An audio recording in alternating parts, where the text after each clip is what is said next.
Hello students, I am Bhupinder Kaur. Here I am going to give you a brief idea about the 8051 microcontroller. So, first of all, as we have studied in the previous semester about the microprocessor, let me just give you a review on that. Microprocessors, it contains a ALU, control unit and some registers.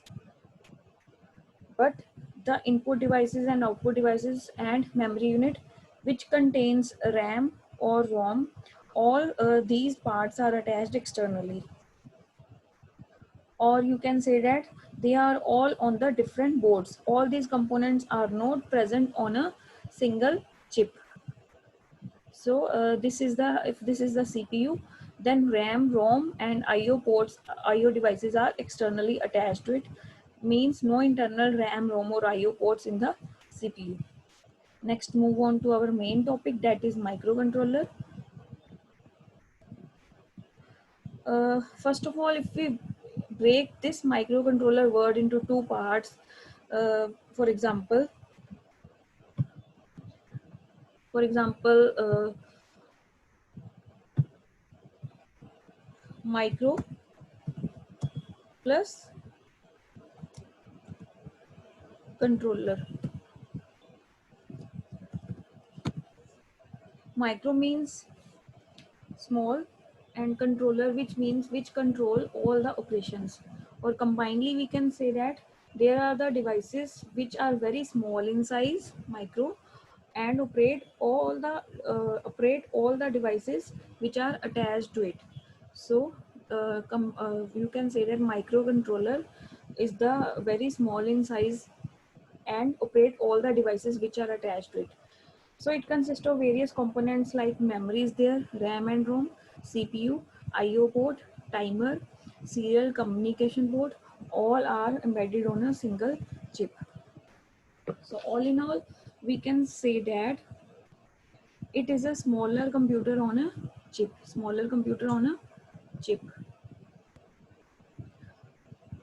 On chip RAM, ROM, IO port, timer, serial controller, all these components are present on chip.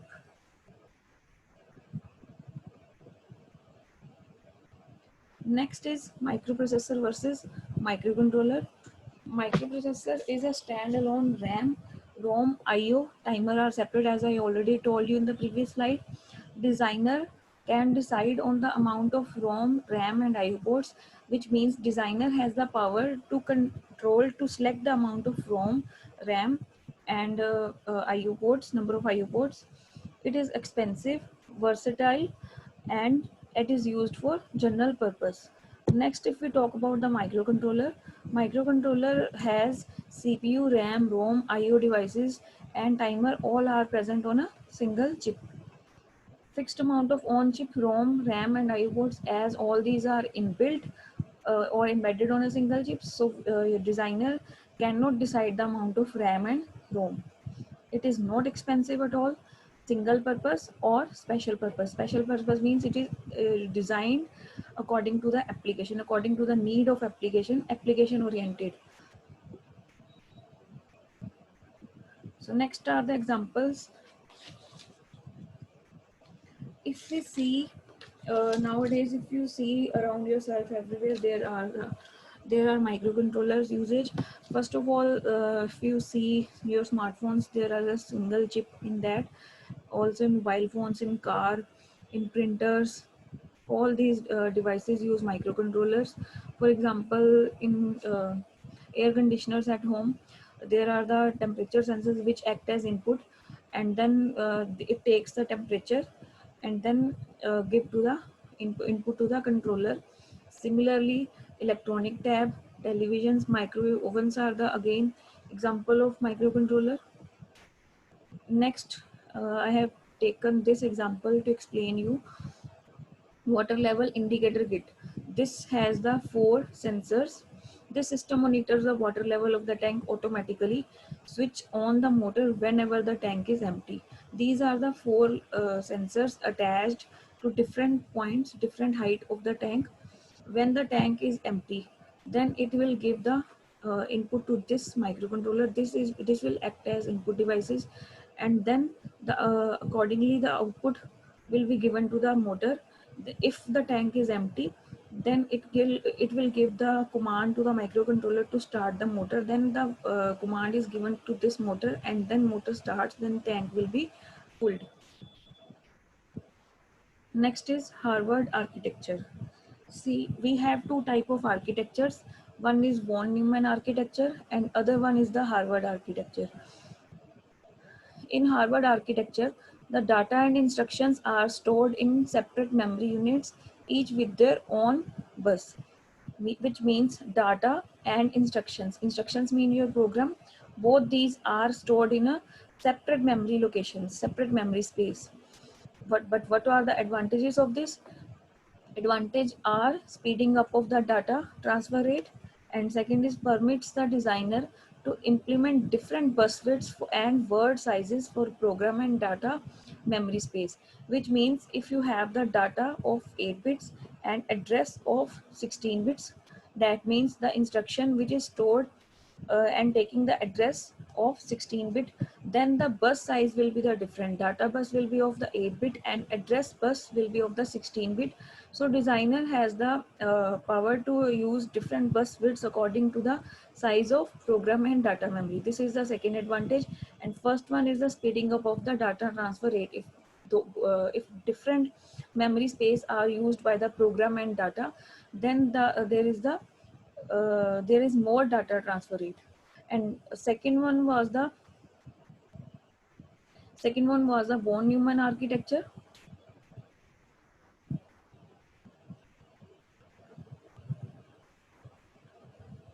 Just give me 2 minutes. Yes,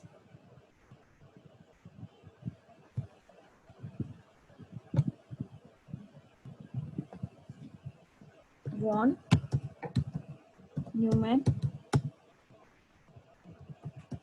architecture. In this, the program and data memory shares the same memory space, or you can also write that the data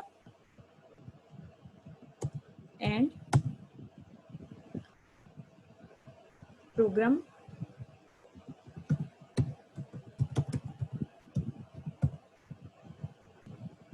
shares the same space.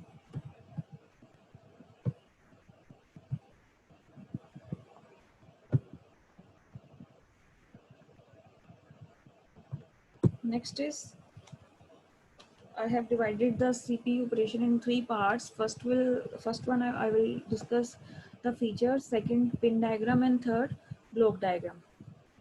First, Intel was the first company which introduced in 1981 8051, referred as microcontroller 51 series, and then 8051 is an 8-bit processor.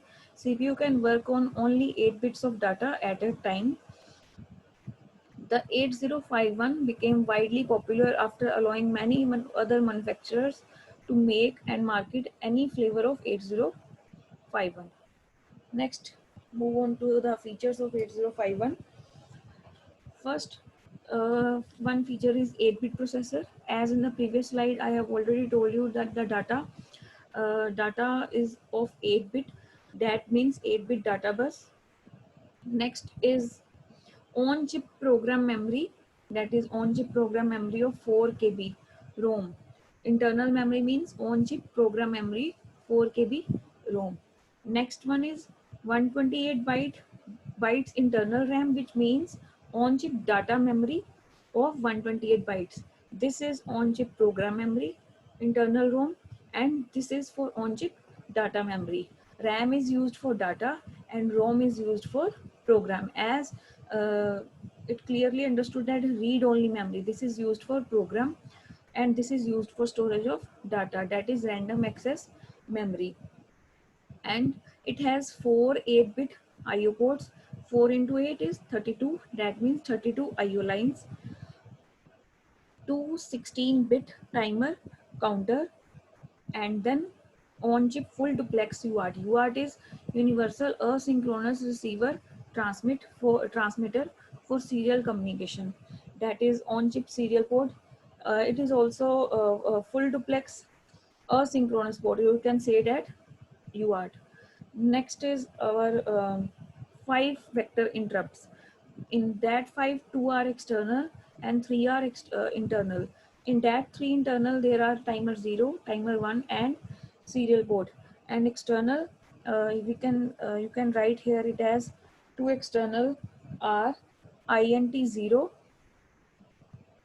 and INT 1.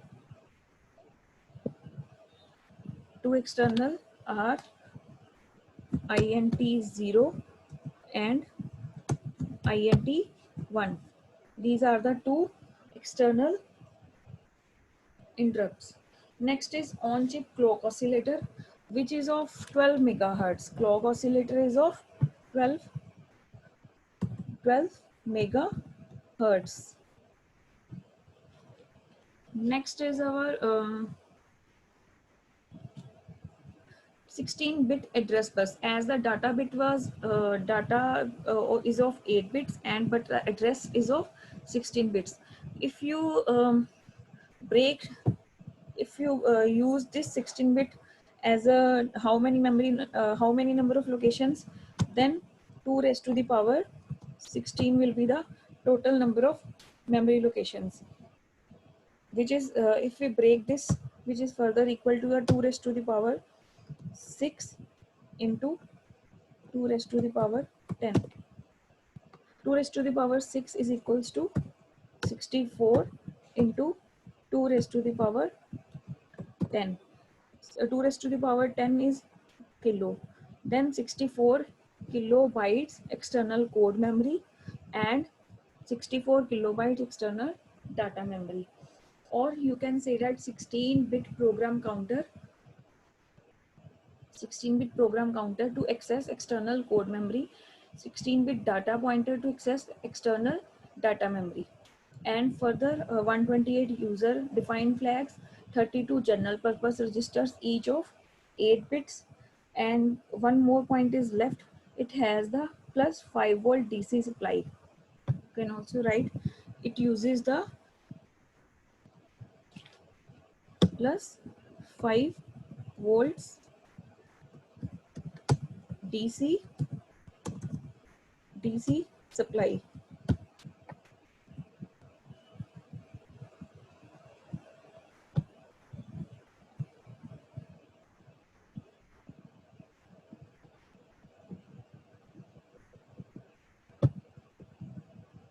Next is the pin diagram. This is a dual link package 8051 pin diagram. It has 40 pins, 20 are on the left side and 20 are on the right side. We have 4 ports, port 0, port 1, and then port 2 and port 3. Here we have pin number 1.0 to 1.7, that is port number 1. Pin number 0 to 7, total are 1 to 8, 8 pins. Each of these pins can be used as an input or an output. So these are the pins which can be used as input or output. Next is our reset pin. Reset basically simply we can say in simple terms that used to reset the microcontroller to its initial value. Initial value means program counter can pick the value of 00, or the program will starts from the starting first instruction. Next is pin number 10 to 17. This is similar to port 1. Each of these pins can serve as general input or output. Similar to port 1, besides all of them, they have an additional alternate functions. These are the additional functions which are also performed by this port. Next is 18 and 19 number pin, that is crystal 1 and crystal 2. These two pins represent the clock signal. Clock signal is of 12 megahertz. Next is ground pin, and then 21 to 28, that is port 2. If there is no intention to use external memory, then these port pins are used as general input or output. But If in case if external memory is used, then these will act as higher address bits. Next is pin number 29, program store enable. This is active low. All these pins which have bar on that it, these all are active low pins, which means when the value is 0 here, then it will work. But if the value is 1, then it will not. It will work reversely. Next is pin number 30, that is address latch enable, and then 31 external access, and then next is our port 0. This is also used, this can be also used for address or data. These are the multiplexed pins, multiplexed port. And the last one is the plus 5 volts DC supply, that is our VCC. Next is we have the 8051 have different family members, 8751, 89C51, 89C52, and it has 40 pins, come in different packages like dual in package, quad flat package, and leadless chip carrier. Some companies provide a 20 pin version. Nowadays the 20 pin IC of this controller is also available in the market, but we usually study about this 40 pin IC. First, we will discuss about the crystal 1 and crystal 2, that is our pin number 18 and 19. A quartz oscillator is connected to the input XTL1 pin 19 and XTL2 pin 18. Quartz crystal which specify the operating frequency is usually connected to these pins.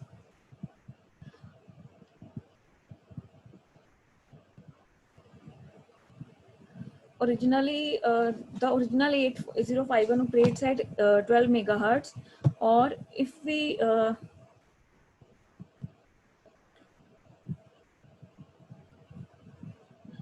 talk about the time, then just wait for a minute.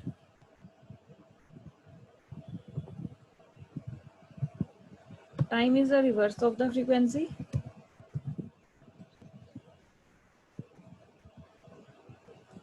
One divided by frequency, which is equals to 1 divided by 12 into 10 raised to the power 6. So 1 divided by 12 into 10 raised to the power minus 6. This 10 raised to the power minus 6 is the micro. Time has the units of micro, which means the one instruction takes microseconds to perform.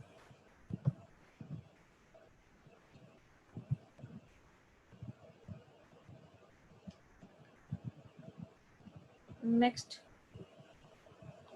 if you use a frequency source other than a crystal oscillator, such as TTL oscillator, it will be connected to a crystal 1, crystal 2 is unconnected. If you don't want to use crystal oscillator, or if you have to use some another oscillator kind of, then only one crystal pin is activated and other pin is left unconnected. Next is our reset, that is our pin number 9. In simple words, the positive logic, which means one value on this pin, resets the microcontroller, or you can say that the program starts its execution from the beginning, which means it is an input pin and is active high, normally low. Upon applying a high pulse to this pin, the microcontroller will reset and terminate all the activities. See, when the reset value is given, then all these registers set these by default values. For example, program counter will set its value on this 0000, and all the 4 ports will set this default by default value of FF, means all the ports will set to the value of 1. Next is the external access. External access is an input pin and must be connected to the VCC or ground, which means that, this is the pin number 31. By applying logic 0 to this pin, the port 2 and port 3. If we apply the logic 0 to this pin, then port 2 and port 3 are used for data and address transmission with no regard to whether there is a internal memory or not. Or in simple words, if I explain to you, is if I say is even there is a program written to the microcontroller, it will not be executed. The program written to the external ROM will be executed. The 8051 family members all come with on-chip ROM to store programs and also have an external code and data memory. Next is PSEN, that is program store enable. This is pin number 29. If external ROM is used for storing program, then a logic 0 appears on it, which means this pin is connected to the OE pin of the external memory. If the external code memory, for using the external code memory, the PSEN 0 is set to 0, but for using the external data memory, the PSEN is set to the 1. Next is address latch enable. ALE pin is used for demultiplexing the data and address present on the port 0. If the value of ALE is 1, then port 0 will be used as address. You can also write here it. If the value of if ALE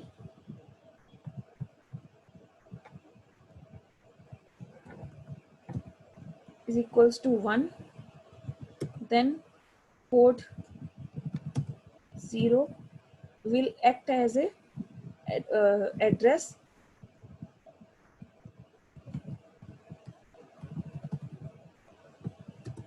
If ALE is equals to 0, then port 0 will act as a data.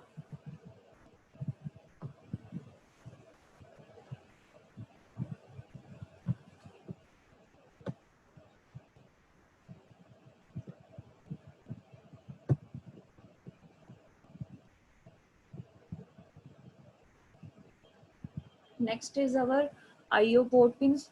These are the 4 ports: port 0, port 1, port 2 and port 3. Each uses the 8 pins. All the ports upon reset are configured as output and ready to be used as input ports by the external device. First we will discuss about the port 0. It is similar to port 2.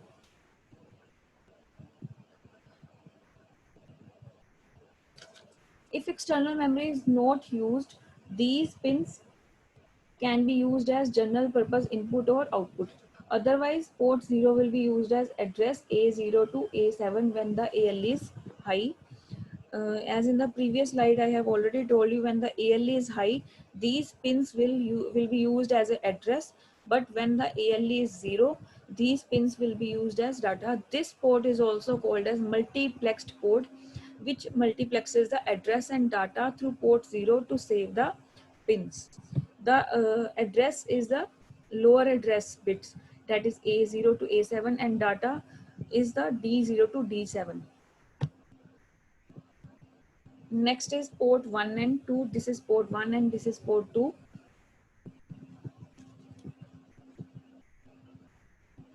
Port 1 is the simplest port. This is the very simplest port. Each pin can act as input and output. But port 2, if there is no need to use external memory, then these port pins are used as IO. But in case if external memory is used, the higher address byte, that is address A8 to A15, will appear on this port, which means Port 2 must be used along with P0 to provide 16-bit address for the external memory. P0 provides a lower 8 bits via A0 to A7. As in the previous slide I have told you, the address number is A0 to A7, and here port 2 gives the address value of A8 to A15. Next, move on to the port 3, which is similar to port 1. All these pins can be served as IO, input or output. Besides, all of them, they have an alternate functions. First of all, the pin number 10 and 11. These two pins are used as receive or transmit the serial communication. This is the input pin and this is the output pin. These two pins are used for serial communication. The next are pin number 12 and 13. These are the external interrupts, that is INT0 and INT1. These are external interrupts. And next is timer, pin number 14 and 15. And last pin number 16 and 17 are read write pins. That is read pin is read from the external RAM, and write pin is used for write to the external RAM. This is the summary. Ground is 0 volt and power supply is plus 5 volt. Pin number 0 to 7, that is port 0, is an open drain bidirectional input output port. Port 0 is also multiplexed low order address and data bus during access to external program and data memory. P1.0 to P1.7, that is port 1, is an 8-bit bidirectional input output port. P2.0 to 2.7, that is our port 2. Port 2 is an 8-bit bidirectional input output. Port 2 emits the higher order address byte during fetches from external program memory and during access to the external data memory that uses 16-bit addresses. Port 3.0, pin number 3.0 to 3.7, that is port 3, is an 8-bit bidirectional input output port. Port 3 also serves special features as explained. And the last is reset. Reset, I have already told you, high on this pin for 2 machine cycles while the oscillator is running resets the device. ALE, address latch enable, PSEN, program store enable, and external access. And the last one is the general block diagram of 8051. This is the CPU, 4K ROM, 128 bytes RAM, timer, two timers, timer 0 and timer 1. Serial port, we have 2 pins, transmission and 4 receiver, 4 ports P0, P1, P2, P3, and bus control, that is address and data buses, and this is for oscillation purpose. Thank you all. All the students, you all have to download the COVA app and register for the contest on COVA app. You can also earn points by observing COVID precautions, or you can also earn additional points for referrals. So kindly download COVA app from the Play Store. Basically, Mission Fateh is all about the wash hands, wear mask and social distancing. Thank you all.